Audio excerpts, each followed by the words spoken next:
চেষ্টা কৰিলে বাংলাদেশতে আমি হিন্দু মানুহক সুৰক্ষা দিব পাৰিম।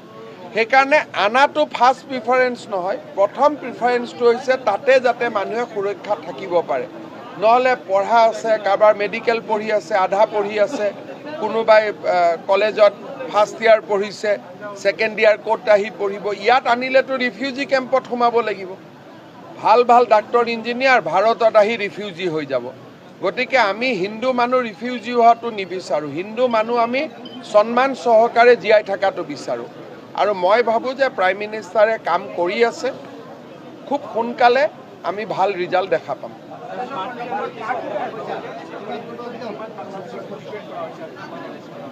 যোৱাকালিও আমি 3জন বাংলাদেশী পুছবেক কৰিছোঁ। অলপ পিছত মই টুইটত দি আছোঁ। ইয়াতে ডেইলি বেচিকেলি বাংলাদেশত টেক্সটাইল ইণ্ডাষ্ট্ৰিটো বেয়া হৈ যোৱাৰ কাৰণে টেক্সটাইল ইণ্ডাষ্ট্ৰিৰ লগত যিবিলাক এমপ্লয়ি ইনভলভ হৈ আছিল তেওঁলোক ভাৰতত সোমাবৰ কাৰণে যত্ন কৰি আছে।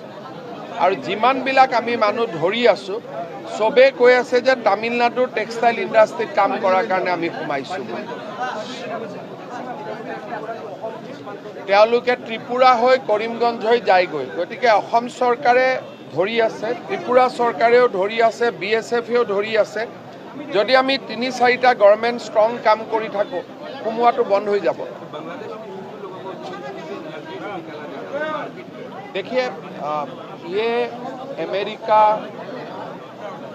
हमारे जो यूरोपियन यूनियन, सबका जिम्मेदारी बनता है कि बांग्लादेश सरकार का ऊपर दबाव देना चाहिए और माइनॉरिटीज़ का सुरक्षा निश्चित करना चाहिए।